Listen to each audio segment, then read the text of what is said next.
funding for HS2, so does he agree for Wales to see any benefits from the scheme, which of course needs around 3 million tonnes of steel and new high-speed trains? The DfT should look to procure Welsh steel and indeed buy trains from my honourable friend, the member for Newport East constituency in CAF, to ensure that Wales finally benefits from the project, or is it simply the Tories will continue to fail the people of Wales? Yeah. Well, John Gentleman actually raised a point which I have a lot to agree with. And I think if he looks at some of the projects we're talking, particularly around defence spending, £850 million worth of defence spending, the potential around floating offshore wind once the Crown Estate's leases are in play, the huge potential around nuclear development, he will see that actually domestic UK procurement of steel is actually right back on the agenda, and that will result in every steel maker in Wales benefiting.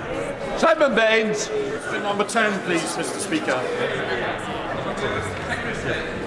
UK government is Wales tourism's biggest fan, and the fact we have stepped up with financial help during the pandemic and saved thousands of jobs is a testament to that.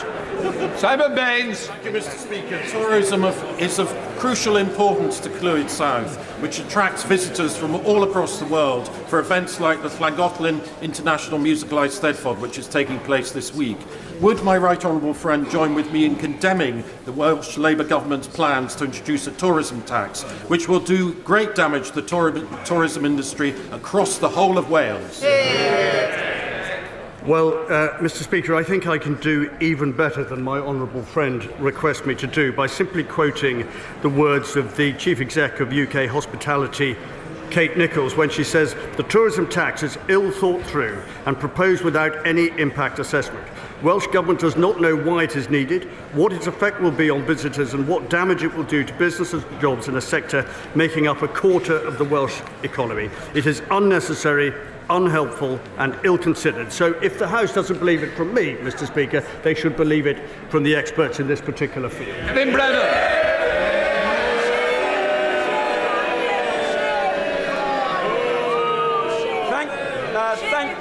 Thank you very much, Mr. Speaker. On the issue of tourism in Wales, a previous Tory leader, when he resigned, actually not only visited Wales, but bought a home in Wales.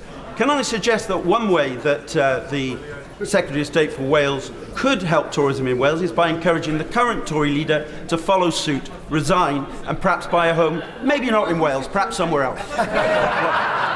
Thank you, Mr. Speaker. Perhaps I could encourage the honourable gentleman to persuade his colleagues in Cardiff, the First Minister, to drop his ridiculous plans for a tourism tax, to drop his ridiculous plans for various other means of punishing successful businesses in Wales. And if he did that, actually, perhaps we could create some lasting jobs in Wales rather than simply listening to his political protestations.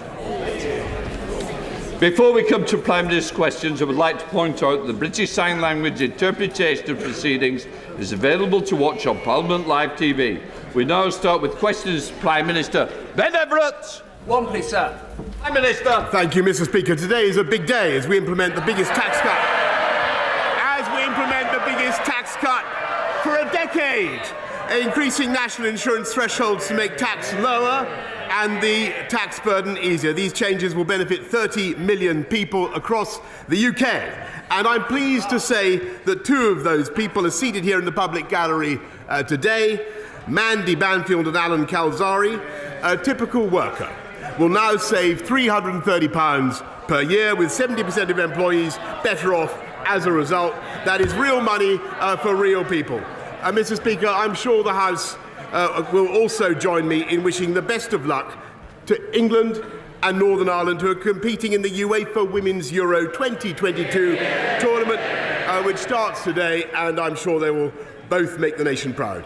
This morning, Mr. Speaker, I had meetings with ministerial colleagues and others.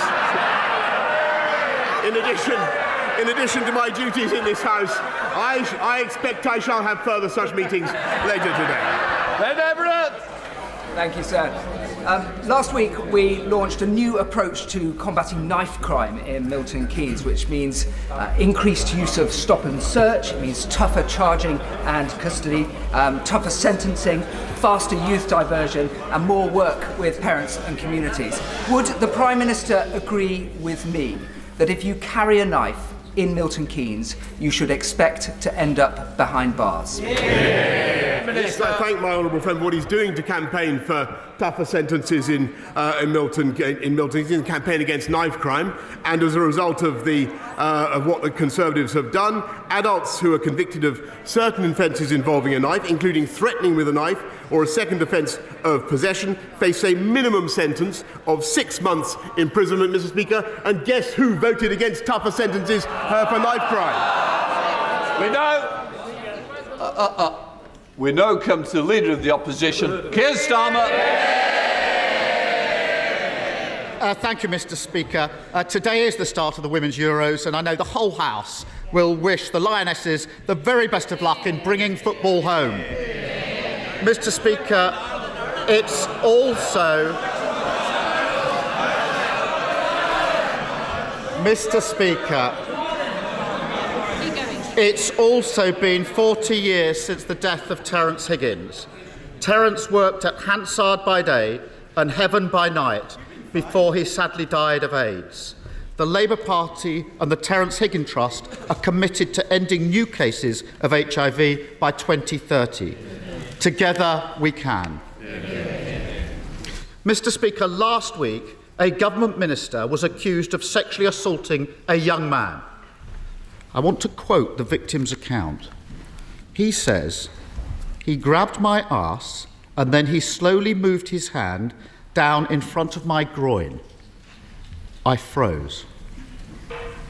I accept that's not easy listening, but it's a reminder to all those propping up this Prime Minister just how serious the situation is. He knew the accused minister had previously committed predatory behaviour, but he promoted him to a position of power anyway. Why? Prime Minister. Mr. Speaker, that individual, the member for Tamworth, no longer has the Conservative whip. He no longer has a job. He is no longer, as soon as I was made aware of the allegation that he has just read out, Mr. Speaker, and the complaint that was made, he lost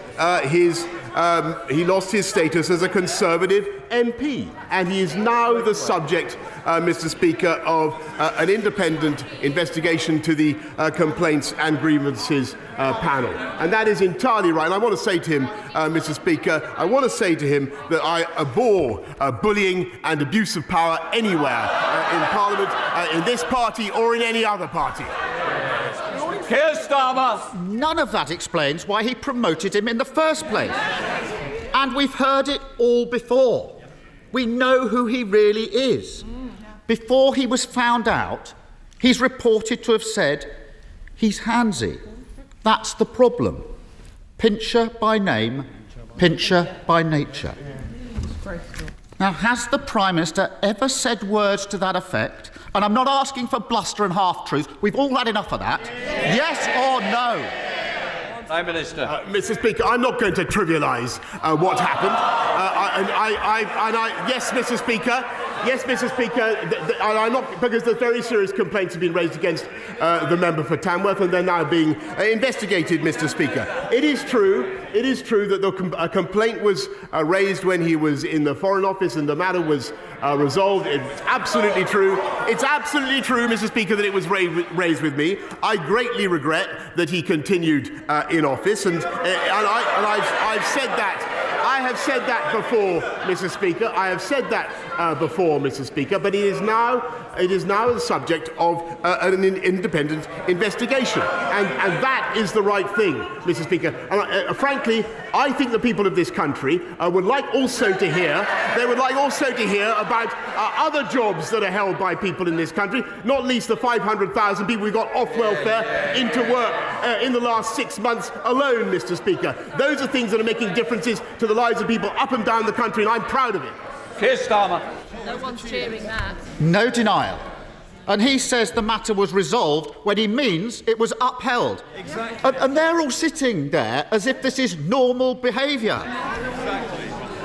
When that young man reported his attack to a government whip, she asked him if he was gay.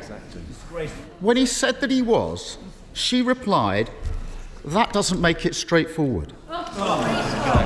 That comment will sicken anyone who's experienced sexual assault and then be made to feel like they somehow asked for it, or who worry that prejudice means their complaint won't be taken seriously. Will he apologise for those disgraceful comments on behalf of his government?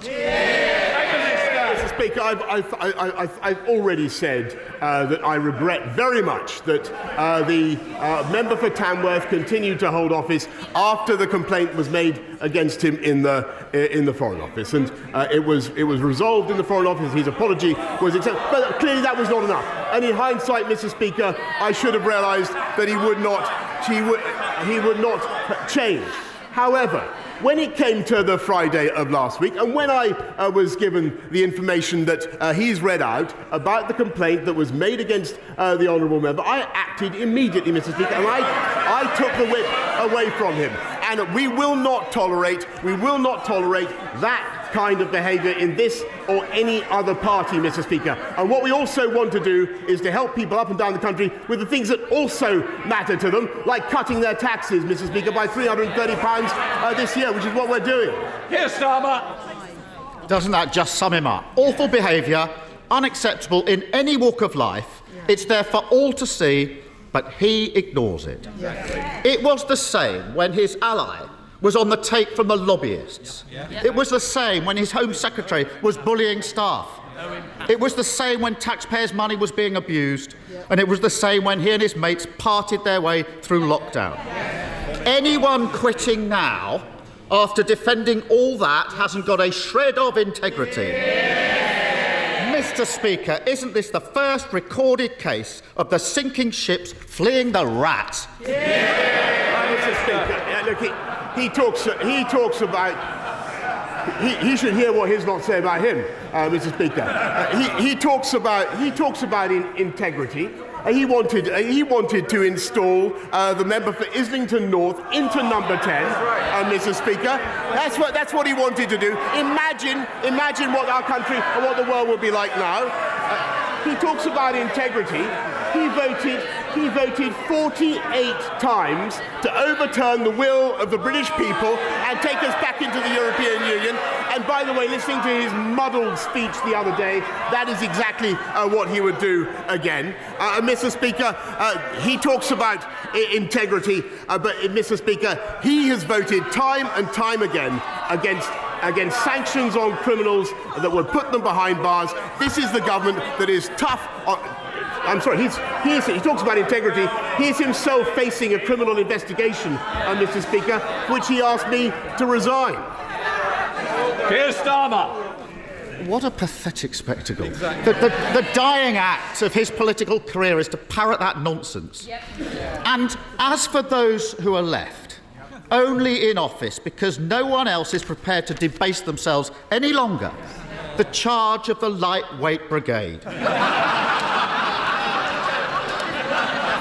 Have some self-respect.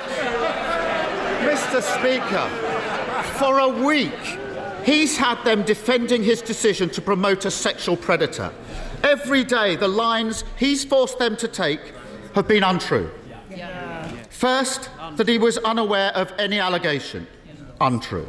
Then, he was unaware of any specific allegation. Untrue.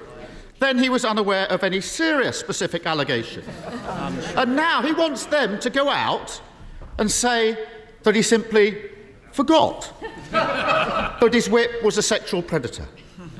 Anyone with anything about them would be long gone from his front bench. In the middle of a crisis, doesn't the country deserve better than a Z-list cast of nodding dogs?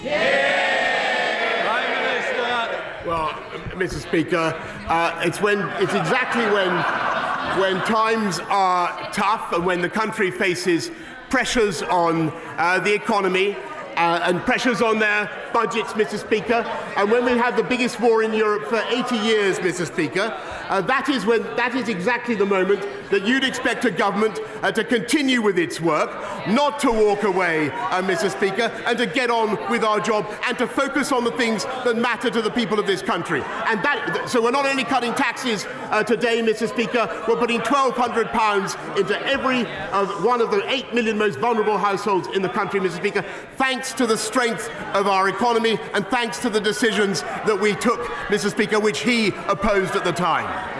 Keir Starmer. The only thing he's delivering is chaos. I started this session with a quote from the young victim in all this, how he froze when he was attacked. When I was prosecuting rapists, I heard that from victims all the time. Victims said they froze because it's not about sex, it's about power. And the power the disgraced government minister had was handed to him by that Prime Minister. And he's only in power because he's been propped up for months by a corrupted party defending the indefensible. So it's no longer a case about swapping the person at the top. Isn't it clear? The only way the country can get the fresh start it deserves is by getting rid of the lot of them.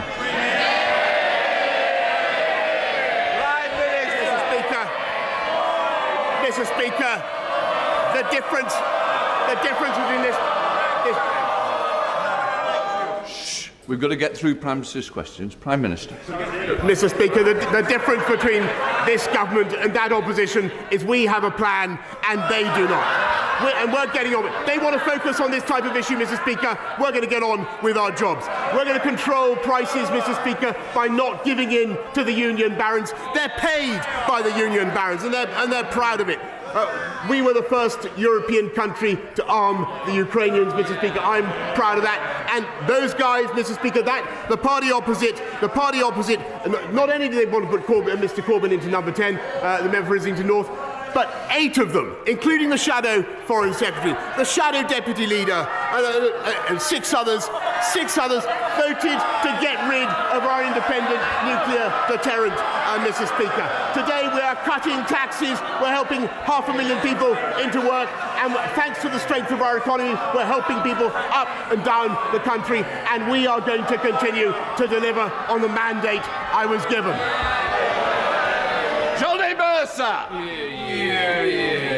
Thank you very much, Mr. Speaker. On Monday night, the Northern Ireland Legacy Bill reached its 3rd reading, and so with it the beginning of the end of the journey, a long journey to make sure the service and sacrifice of those who served in Iraq, Afghanistan and now Northern Ireland is not rewritten by those who seek only to line their own pockets. But would the Prime Minister agree with me that never again can we allow such a gulf to open up between this place and those who serve? Never again must they be made to feel like we are not on their side. And will he redouble his commitment to make sure this is the best country in the world, to serve in the military and be a veteran all their family? Thanks, my honourable friend, very much. I thank you for all the work that he's done for veterans and continues to do. This bill will give veterans the certainty they deserve, and we're fulfilling the manifesto pledge to end the cycle of investigations, but also at the same time making sure that families can get the answers they need about what happened to their loved ones. We now come to the Leader of the SNP, Ian Blackford. Thank you, Mr. Speaker. And can I give every best wish to the England and Northern Ireland ladies football team as they approach the Euro Championships. There's nothing better than seeing your teams in these finals. Can we also commemorate the passing 40 years ago of Terence Higgins and all those that have died from AIDS and sin? And I'm sure, Mr. Speaker, the whole House will want to join with me in passing condolences to the family of friends of the Scottish football goalkeeping legend Andy Gorham, who sadly passed far too early last weekend. He will long live in the memory of the best goalkeeper that many of us have seen. Mr. Speaker, it's easy to forget that only 10 days ago the Prime Minister was dreaming of a 3rd term. Mr. Speaker, you know, it's often said that a week is a long time in politics, but it turns out that 10 days is truly a lifetime. Because, let's face it, it's a minor miracle that the Prime Minister has even made it through to Prime Minister's questions, and he really ought to see the faces behind him, because, Prime Minister, it really is over. The Prime Minister is desperately clinging on to his own fantasy, but the public can't afford to put up with this farce of a government a minute longer. Today, we should be talking about the Tory cost of living crisis, soaring inflation and the growing costs of Brexit. But instead, it's always about him. How many more ministers need to quit before he finally picks up his pen and writes his own resignation letter? Perhaps that's what he's doing now. Actually, Mr. Speaker, I was just jotting down some notes on his question, which I thought was excellent when he was talking about the economy, because that is the issue that the country faces, and that is where this government is introducing, I think, the most important solution, helping families up and down the country with £1,200 going into their bank accounts right now, cutting taxes for 30 million people, £330 tax cut, and helping 500,000 people into work through the Way to Work scheme. That is a fantastic thing to be getting on and doing. That is the priority of this government, and that's what I'm going to focus on. I'm glad he likes it.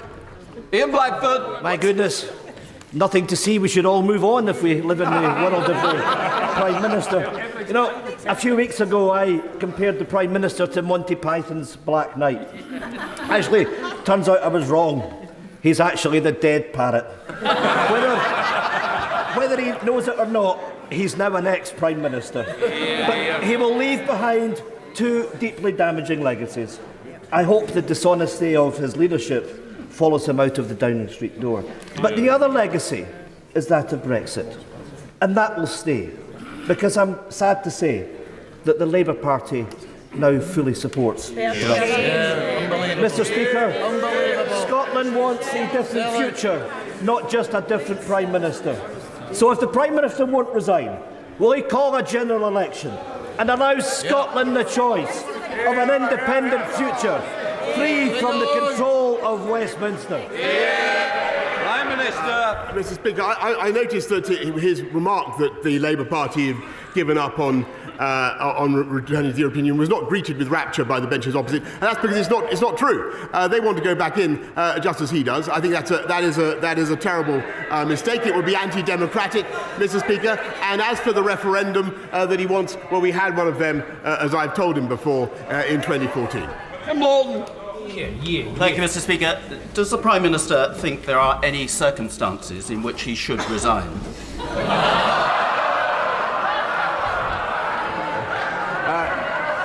I think, Mr. Speaker, clearly, if there were circumstances in which I felt it was impossible for the government to go on and discharge the mandate that we've been given, or if I felt, for instance, that we were being frustrated in our desire to support the Ukrainian people, or over some major point, then I would.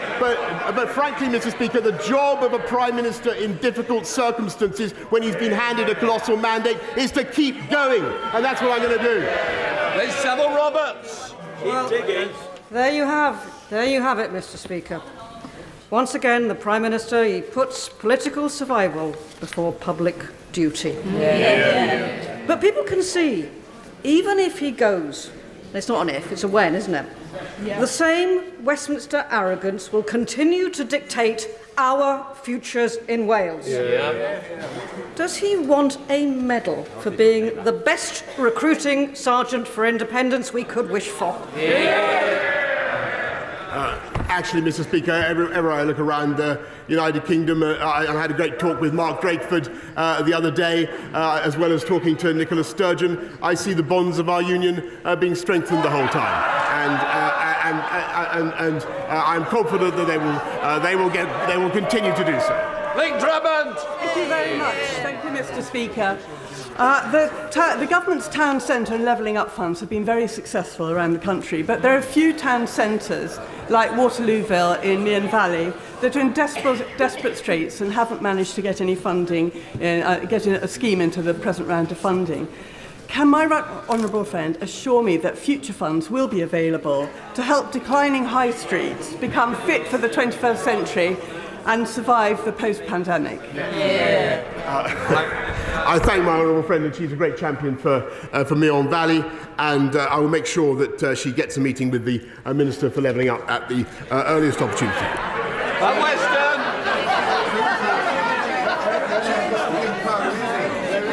Thank you, Mr. Speaker. The public clearly thinks that this government has lost the plot over the cost of living crisis. The Prime Minister may be aware that the average salary for a nurse is £36,000. For a primary teacher, it is £38,000. They, and indeed working people everywhere, are struggling to pay their rents and their mortgages.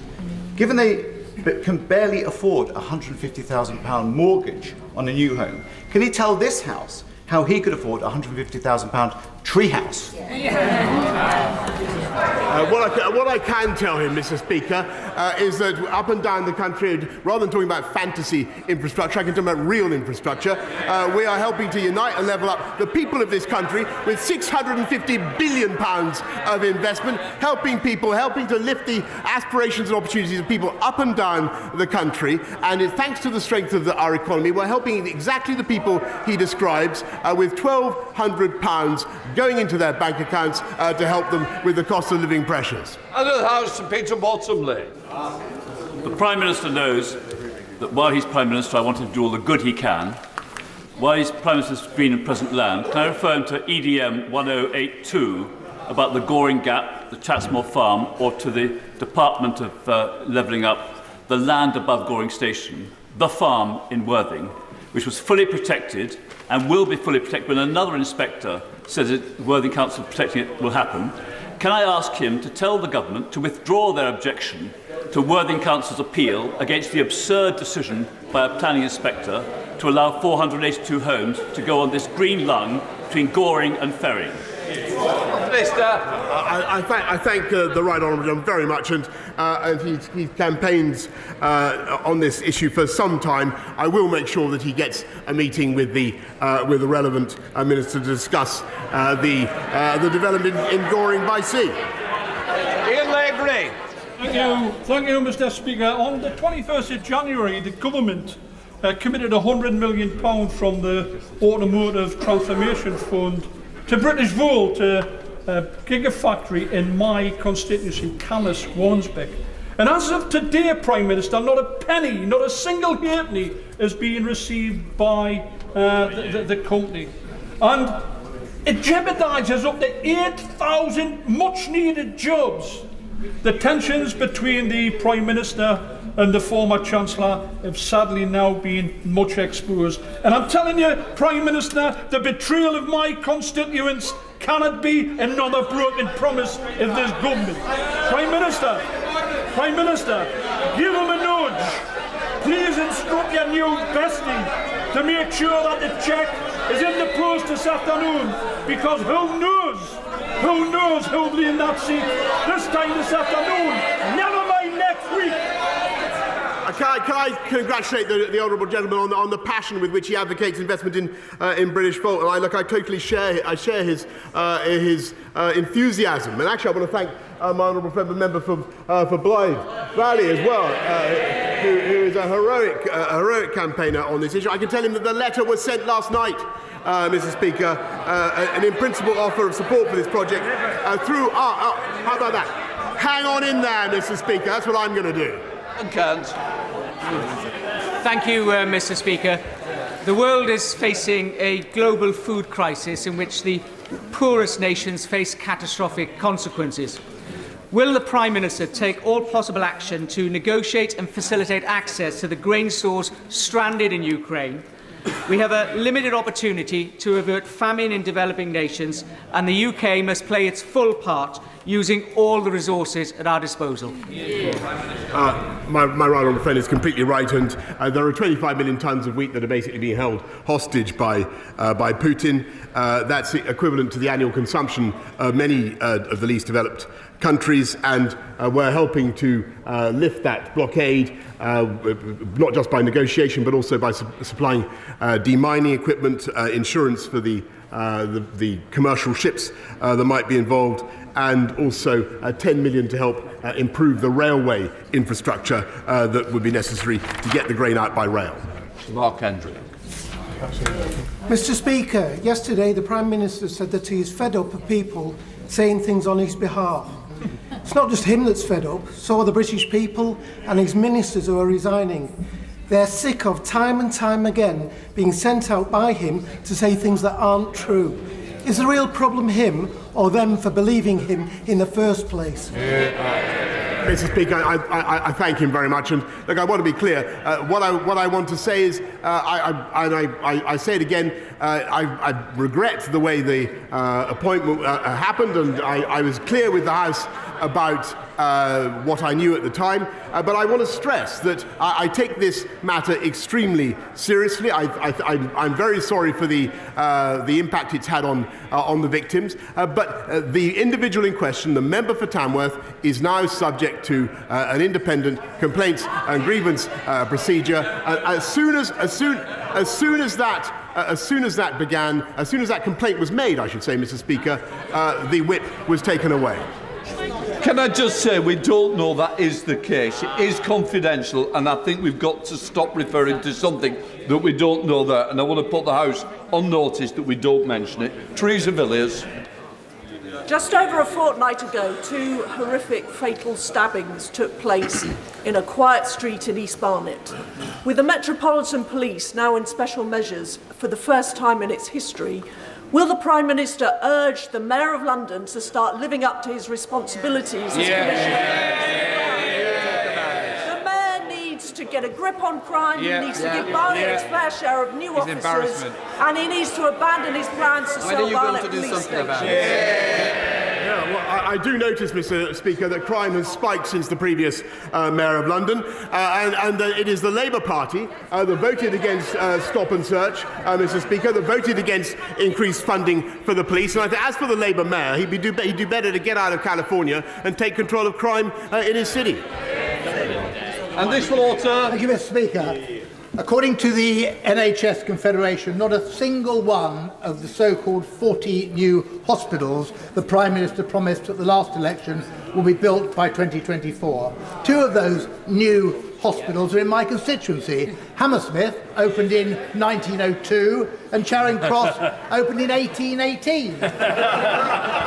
They're not new hospitals and there's no building going on. Like all his promises, they exist only in his warped imagination, as this is likely to be his last Prime Minister's questions. Will he finally tell us the truth?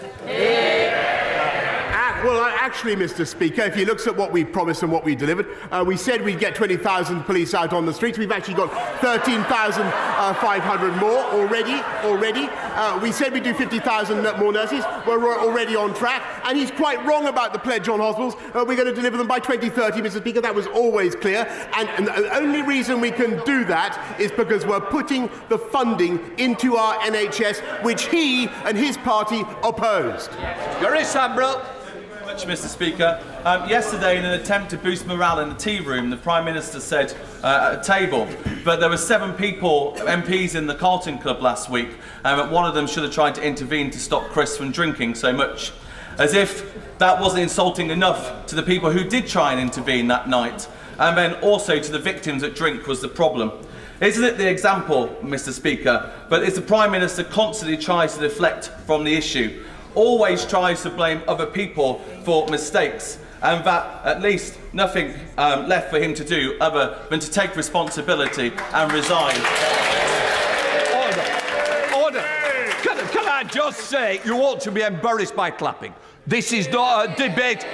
Mr. Esterson, it's not debating society. This is...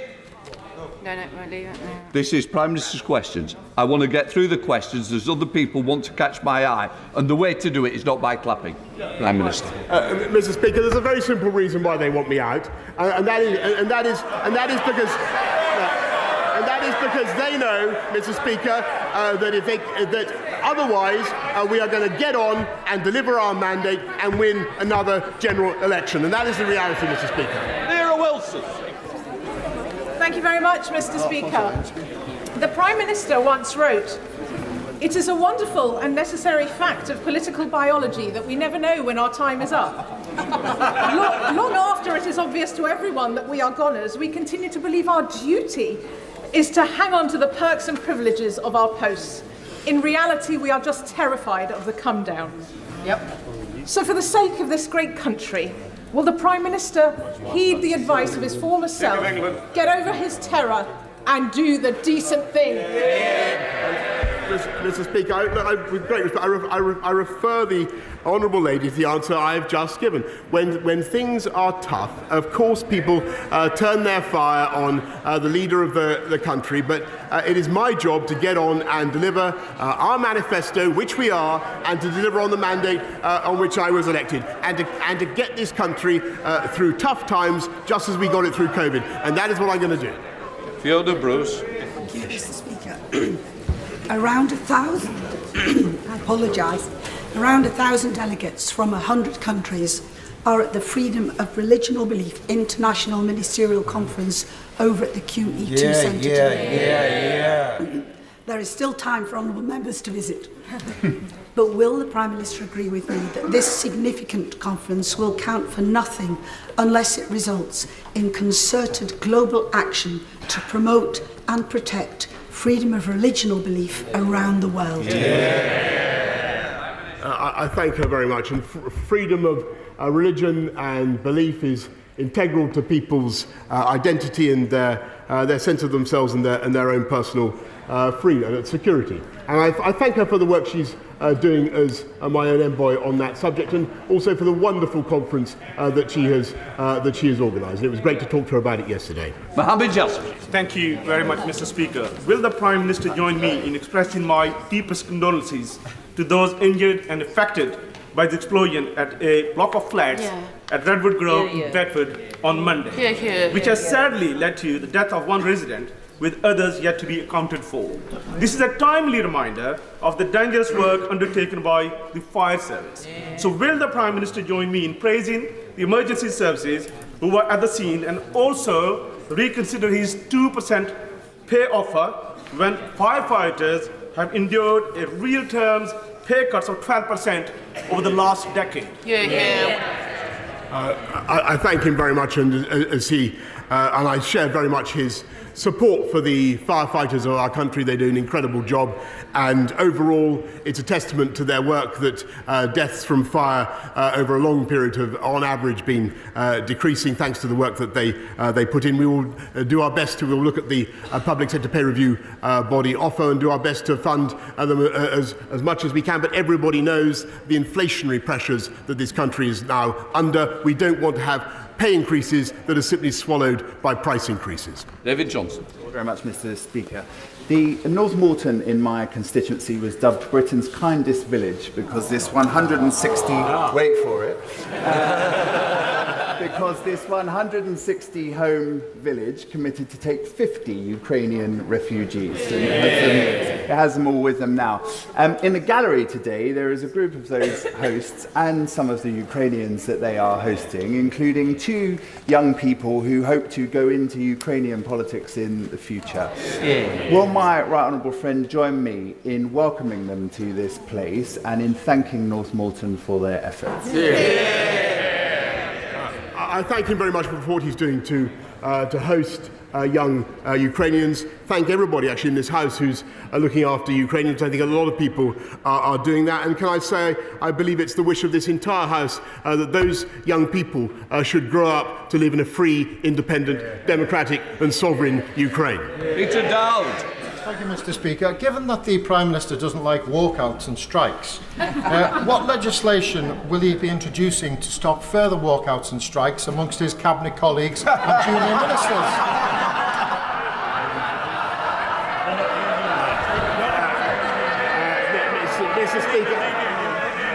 Mr. Speaker, I think that the whole House will have observed the brilliant performance on the radio this morning by the new Chancellor of the Exchequer. And that's no disrespect to the former Chancellor of the Exchequer. But what I think it shows, Mr. Speaker, is that in common with many sectors of the UK economy, there is a ready supply of skilled labour in the upper reaches of the Conservative Party. David Davis. Thank you, Mr. Speaker. I'd like to draw the Prime Minister's attention to the words he used in response to my right honourable friend, the member for Worthing, when he asked the question earlier. 6 months ago, I called on the Prime Minister to resign because even then it was clear that his approach to leadership and integrity was already creating a pipeline of problems that will paralyse proper government. Today, I ask him to do the honourable thing, to put the interests of the nation before his own interests, and before, in his own words, it does become impossible for government to do its job. Prime Minister. I thank him very much for the point that he's made again. I've just got to, I respect. I just couldn't disagree with him more. Look at what the government is doing today. Cutting taxes for 30 million people. We've just completed a programme to get 500,000 people off welfare into work, Mr. Speaker. And thanks to the strength of our economy, thanks to the position that we're now in, which was because of decisions that we took that they opposed. And it's never forget. We are able to give £1,200 to 8 million of the poorest and most vulnerable families in this country. That is the right thing to do. We're getting on with it, and we will continue with our active and energetic programme for the benefit of this country, uniting and levelling up and unleashing the prosperity of the entire nation. Final question, Clive Betts. The Local Government Association has told us that over 400 families who've come to this country from Ukraine under the family scheme have subsequently presented themselves as homeless to local authorities. Because the local authorities haven't got enough accommodation, those people are going to end up in temporary accommodation. There's a simple answer.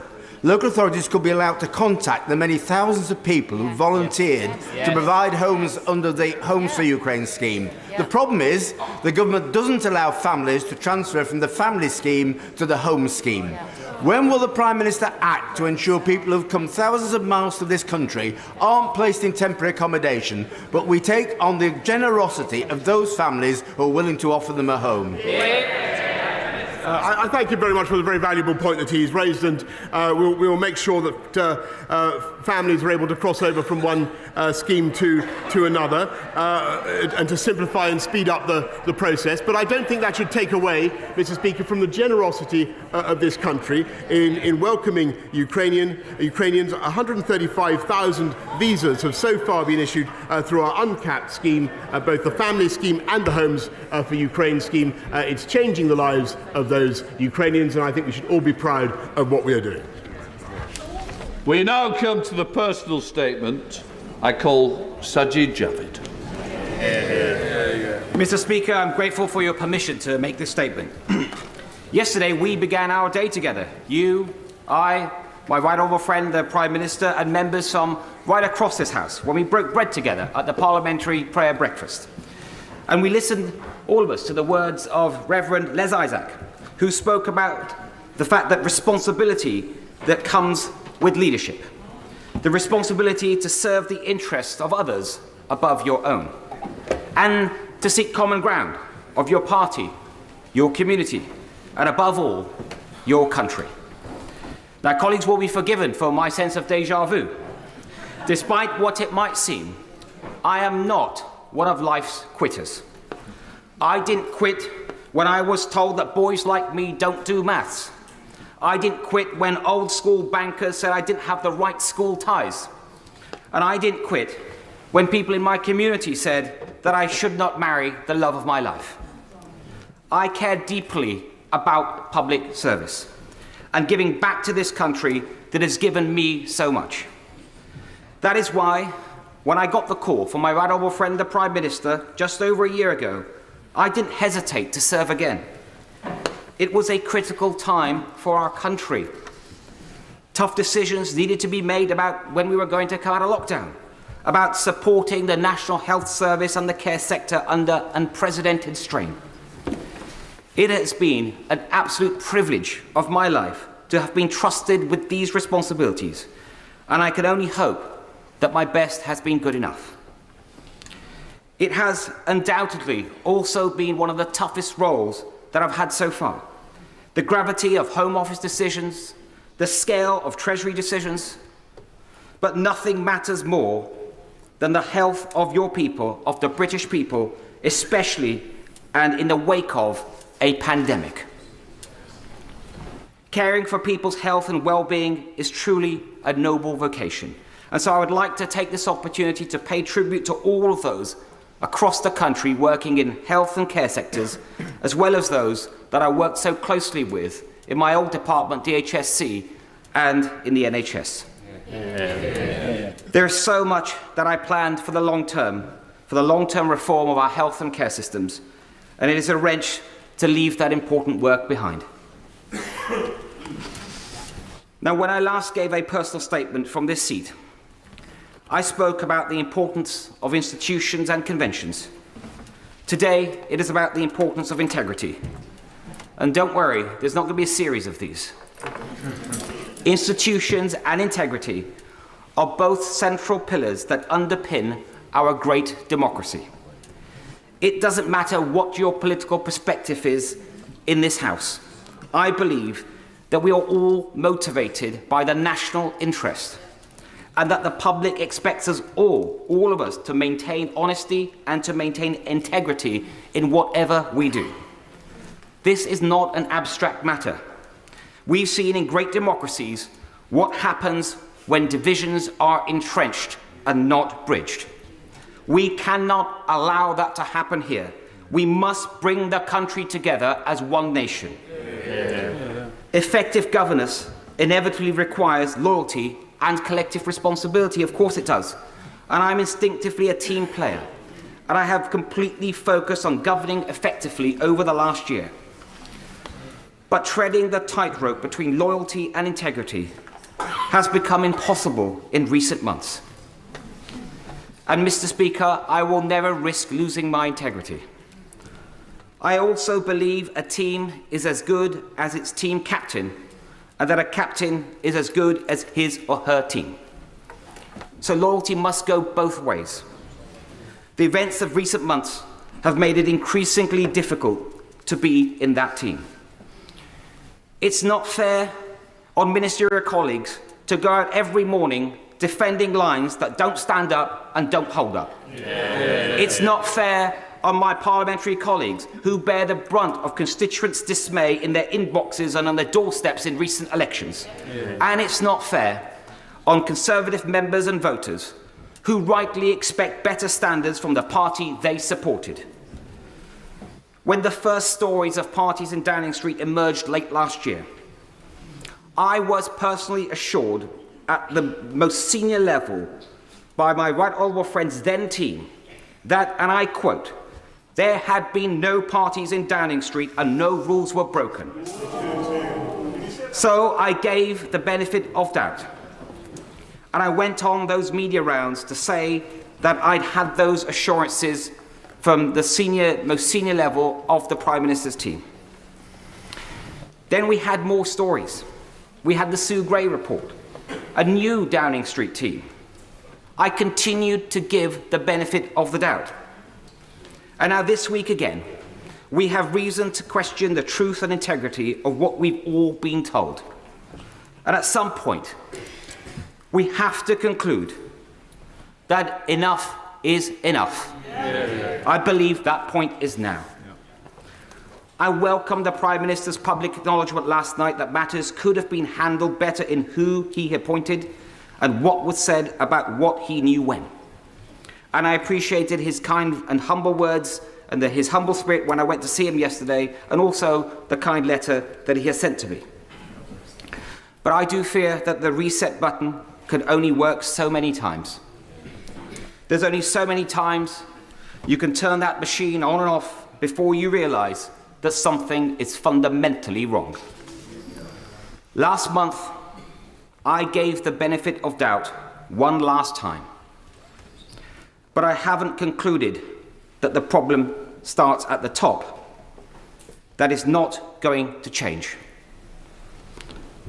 I have concluded that the problem starts at the top, and I believe that is not going to change. And that means that it is for those of us in a position who have responsibility to make that change. I wish my Cabinet colleagues well, and I can see they have decided to remain in the Cabinet. They will have their own reasons. But it is a choice. I know just how difficult that choice is. But let's be clear. Not doing something is an active decision. I am deeply concerned about how the next generation will see the Conservative Party on our current course. Our reputation, after 12 years in government depends on regaining the public's trust. This is not just a personal matter. The philosophy and perception of Conservatives depends on it. It is central to the Conservative ideal that we believe in decency, in personal responsibility, and in social justice enabled by conventions and the rule of law. The Conservative mission to extend freedom and prosperity and opportunity is all at risk if we cannot uphold that ideal. And, Mr. Speaker, it is not only the Conservative Party is not the only great institution in need of urgent repair. Like everyone in this House, I have been dismayed by the drip of stories of harassment and worse by members of this House. So I'm also concerned about how the next generation will see this House and the health of our democracy. In recent years, trust in our roles has been undermined through a series of scandals. But the one thing we can control is our own values and behaviours. So it is incumbent on all of us to set high standards for ourselves and to take action when they are not met by others. Mr. Speaker, I'm grateful for the messages of support that I've had from many members of this House and beyond. I got into politics to do something, not to be somebody. So it is hard in one way, but not in another. Being a good father, a husband, a son, and a citizen is good enough for me. And if I can continue to contribute to public life and my party from the backbenches, it will be a privilege to do so. Can I say to the House, there will be no more personal statements today. Bye, Boris.